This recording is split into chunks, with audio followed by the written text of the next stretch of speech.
Silvia, muito obrigada aí por compartilhar, né, sua atuação, nos explicar um pouco mais dos desafios, né, que como nós vemos são desafios que muitas falas aqui trouxeram, né, como os direitos sociais, como o direito à moradia, o direito, né, a esse olhar da individualidade e também o direito à autonomia, né, dessas meninas, adolescentes e mulheres, né, como também esse olhar de que os direitos das crianças e das mulheres não são contrapostos, né, mas sim devem ser preservados, porque preservando o direito da criança se preserva o da mulher e preservando o direito da mulher a gente também preserva o direito das crianças, né?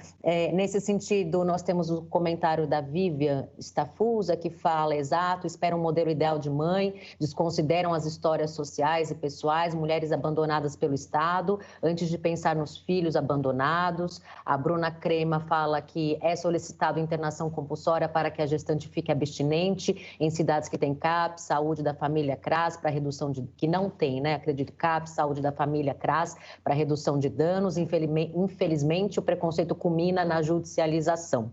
A Vanessa Pereira fala que assistiu à palestra do CIAPARTO no ano passado, trabalho exemplar perante todas as dificuldades. E a Rosana Heron fala que é muito importante acompanhar esse processo de evolução. No interior, ainda temos que cumprir ordens judiciais para mantermos as gestantes com dependência química internadas até o momento do parto, né? Lembrando que vocês podem mandar suas perguntas, eu estou compilando aqui, ao final eu vou lê-las e compartilhar com as nossas parceiras. E agora, para finalizar essa mesa, nós vamos com a profissional Mônica Bota Pascoal, terapeuta ocupacional, especialista em saúde da família e da comunidade. Ela atua no CAP 3 em Jundiaí e na Comissão Flores de Lótus de Jundiaí também. Muito obrigada, Mônica. Bom dia a todos, muito obrigada. Eu queria, antes de mais nada, agradecer o convite para participar tanto da construção da cartilha como desse evento e parabenizar a Defensoria por essa iniciativa tão importante. Eu vou compartilhar um pouquinho, então, da nossa experiência na Comissão Flores de Lótus. A comissão é uma comissão intersetorial de acompanhamento a gestantes em uso abusivo de álcool e drogas, podendo ou não essas mulheres estarem em situação de rua. Eu vou trazer um pouquinho do início, né, de como foi essa construção. No ano de 2011, tiveram início das audiências concentradas da Vara da Infância e da Juventude daqui de Jundiaí, e com isso ficou muito evidente essa questão do uso abusivo de álcool e drogas por parte das gestantes. Com isso, foi levantado no mesmo ano, né, o setor técnico do Fórum e a Defensoria fizeram um levantamento informal sobre as principais causas dos acolhimentos institucionais de crianças e adolescentes, e verificou que 90% dos acolhimentos institucionais naquele momento tinham como a principal causa o uso abusivo de álcool e drogas por parte dos genitores e durante a gestação, né, da genitora. Também verificou que a maioria dessas gestantes não eram acompanhadas por nenhum serviço da rede e tinham um alto índice de gestações de repetições. Eu acho que isso já foi falado em outras falas também, né? Essas gestantes, elas engravidavam, davam entrada na maternidade, perdiam o bebê era acolhido, muitas vezes elas não tinham a menor ideia para onde esse bebê dela, né, o recém-nascido, estava sendo acolhido, então não tinham possibilidade de visita, e aí no ano seguinte elas engravidavam de novo e esse ciclo ia se repetindo. A gente chegou a ter gestantes aqui na 12ª gestação, 13ª gestação, e que não eram acompanhadas pela rede. E aí, com isso, em 2012, formou-se um pequeno grupo entre Defensoria Pública, CAPS-AD, Consultório na Rua e CREAS, para poder pensar em estratégias frente a essas demandas, né, e pensar também em garantia de direitos para essa população que não estava sendo olhada. E em 2013 tem início a Comissão Flores de Lótus.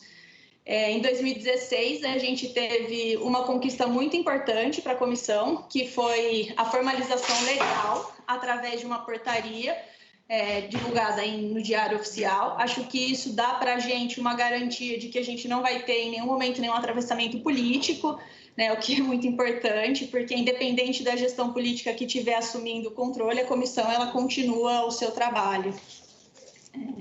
A comissão ela tem como objetivo construir um espaço intersetorial de reflexão e intervenção, apoiando e fortalecendo as políticas públicas do município, oferecendo subsídios para a organização da rede de atendimento, fluxos intersetoriais e discussão dos casos, promovendo saúde e redução de danos e, sempre que possível, evitando o rompimento de vínculo entre a mãe e o bebê após o nascimento da criança.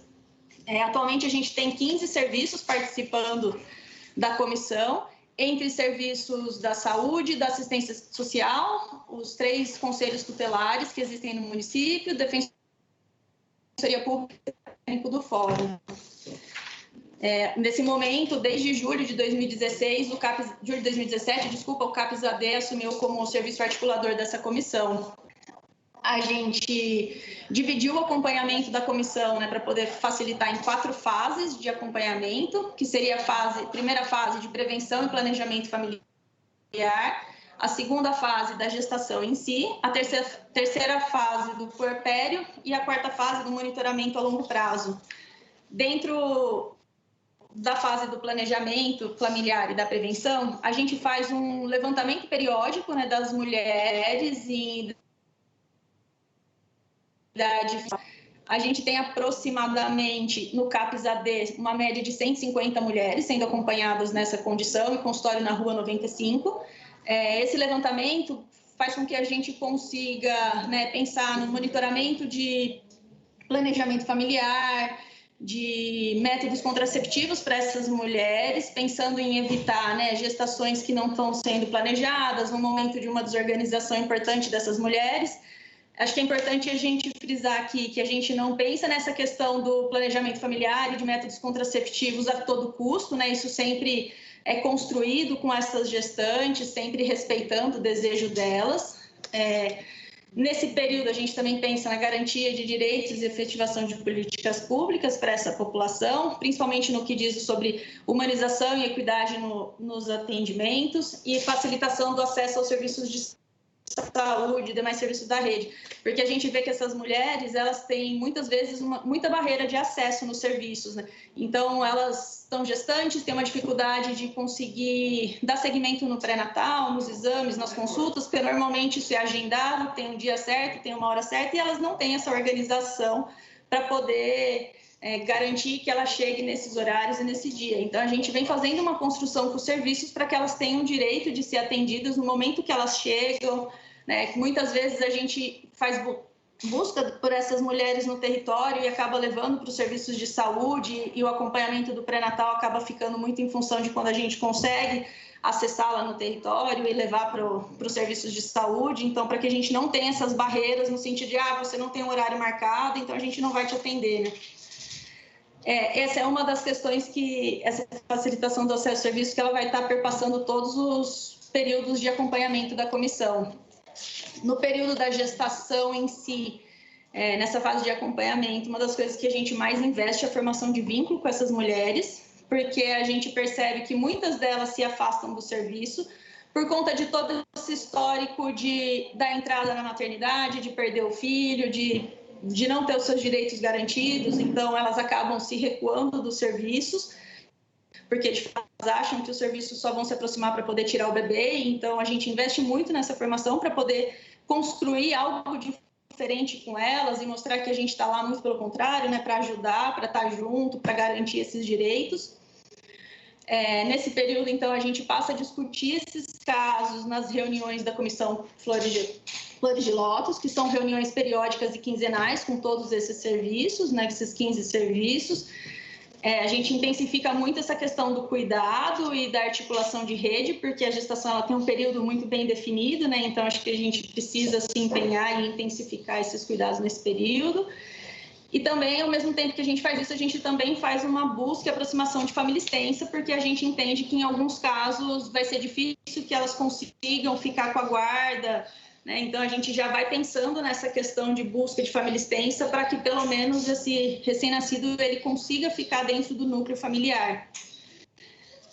No período de acompanhamento do puerpério, logo que essa gestante ela dá entrada no hospital universitário, que é a maternidade de referência aqui de Jundiaí, o hospital automaticamente já informa tanto o conselho tutelar quanto os serviços da rede dessa entrada.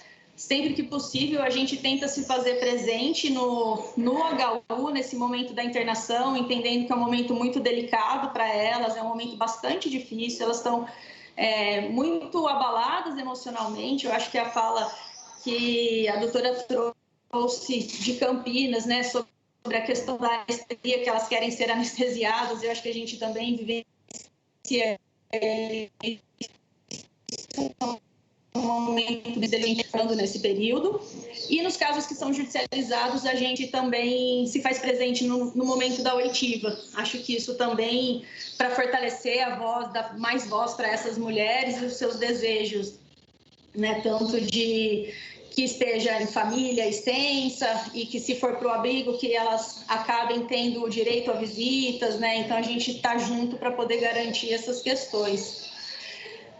A gente consegue, dentro desse período de internação dessas mulheres, a gente vem conseguindo ofertar já um método contraceptivo. Então, muitas delas, quando é o desejo delas, já sai dentro do HU, já tem a alta já com um método contraceptivo. Acho que isso ajuda também, né, a evitar possíveis gestações também no momento em que elas ainda não estão organizadas para isso. São feitas orientações com amamentação e cuidados com RN. E a gente tem uma questão também que, caso o RN ele esteja acolhido, a gente faz uma avaliação se esse acolhimento ele vai ser um acolhimento institucional ou em família acolhedora. Isso é uma questão bastante delicada dentro da comissão, porque a gente sabe que tem muitos documentos norteadores, né, nacionais e mundiais, dizendo da importância para o desenvolvimento do bebê, dele estar acolhido em família acolhedora, nesse ambiente familiar. Mas, por outro lado, em alguns casos, a gente também avalia e pensa muito sobre a questão da garantia do direito à convivência familiar. Porque a criança, quando ela é acolhida, né, o recém-nascido no ambiente da família acolhedora, a família acolhedora, por uma dinâmica própria do serviço, não consegue que as visitas sejam liberadas, né? Então, elas acontecem de 2 vezes na semana no máximo, e aí a gente acaba deixando um pouco de lado essa questão do direito à convivência familiar.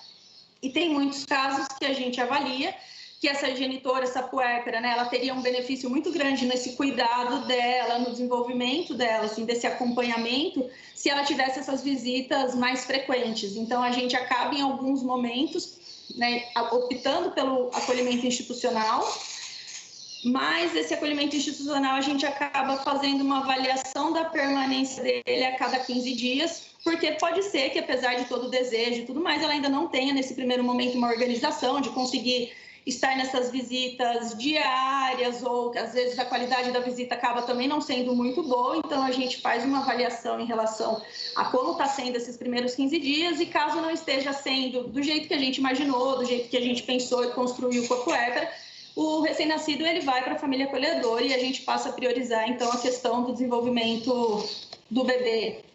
Mas a gente também tenta garantir, num primeiro momento, o direito à convivência familiar. Em relação à fase de monitoramento, né, a longo prazo, então a gente passa a discutir essas mulheres periodicamente nas reuniões. Então a gente não tem um prazo definido. Ela é acompanhada até 1 ano, 2 anos do bebê nascido. Não, a gente continua acompanhando a longo prazo, até olhando a questão do planejamento familiar, como que está, se a situação ainda está bastante vulnerável, enfim. Então a gente continua discutindo. Através disso, a gente vai tentando garantir essa manutenção dos métodos contraceptivos, se for do desejo delas, né? E em casos de acolhimento institucional ou em família acolhedora, a gente briga para garantir também o não rompimento do vínculo entre a mãe e o bebê, que ela tenha direito, caso não tenha nenhuma questão, né, de saúde médica, que ela tenha o direito à amamentação, né, que é uma questão bastante delicada que a gente vê, assim. A maioria das vezes tem uma tendência de dizer que ela não vai poder amamentar, e em muitos casos ela está organizada e ela está bem para isso, assim. Então, a gente vai tentando garantir essas questões e se faz presente nas audiências concentradas da Vara da Infância e da Juventude, para também estar junto nesses momentos e pensar nesses cuidados, assim. Acho que, para finalizar, eu queria só trazer um dado que a gente acha que é muito importante, que é um comparativo em relação às guardas do RN, né, do desfecho da guarda do RN, comparando o ano de 2017 com o ano de 2019. Em 2017, a gente teve 52 gestantes acompanhadas pela comissão, e somente 29% dessas mulheres, dessas genitoras, acabaram assumindo a guarda. e em 2019 nós tivemos 45 gestantes e tivemos um aumento de 62% dessas genitoras assumindo a guarda dessas crianças, né, dos seus filhos. Acho que isso mostra para a gente, apesar de toda a dificuldade, de muitas vezes a gente se sentir na contramão, né, do que está aí, do que é dado pela sociedade e tudo mais, eu acho que isso mostra que a gente está num caminho certo, que é possível. Desses 62% dessas que assumiram a guarda, a gente teve no ano passado somente uma que acabou depois perdendo a guarda, né? Então, assim, a grande maioria delas mantiveram a guarda, continuam nesse acompanhamento.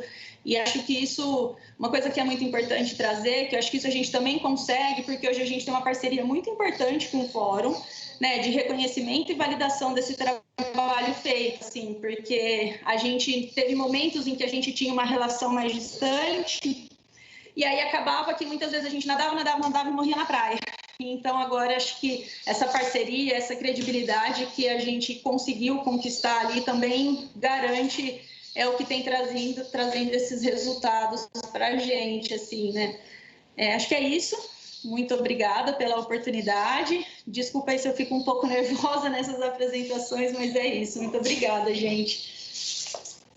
Imagina, Mônica, muito importante você trazer esse exemplo prático de como a resposta da política pública interdisciplinar, uma política construída não a partir da mulher, mas com a mulher, né, é realmente um instrumento transformador, né? Aí a gente tem uma transformação social efetiva, né? Exatamente esse reconhecimento que com certeza vocês conseguiram, né? Um reconhecimento de confiança pelo sistema de justiça, né, que já deveria, no meu ponto de vista, trabalhar assim desde o início, né, nessa atuação prévia, extrajudicial, de cuidado e de compreensão nessa centralidade, protagonismo das mulheres, o quanto isso é um avanço, porque vocês estão mexendo em questões estruturais, né? Então, também, né, junto com esse meu pensamento, a Maria Helena fala mudança de paradigma relacionada à humanização na saúde, horário e tempo e atendimento.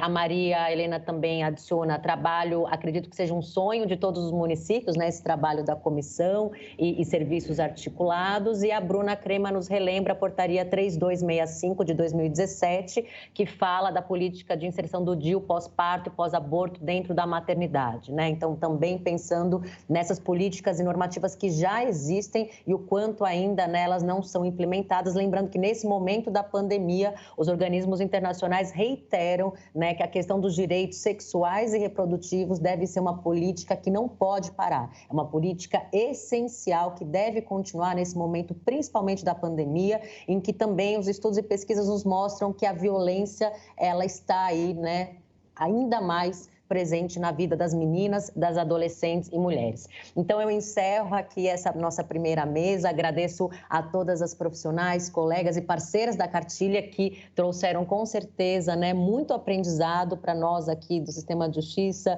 e profissionais como um todo. E agora passo então para a defensora Ana Carolina Schwan, para essa segunda mesa, um pouco trazendo mais, né, um aspecto prático também, até a partir da transição da fala da Mônica. Muito obrigada.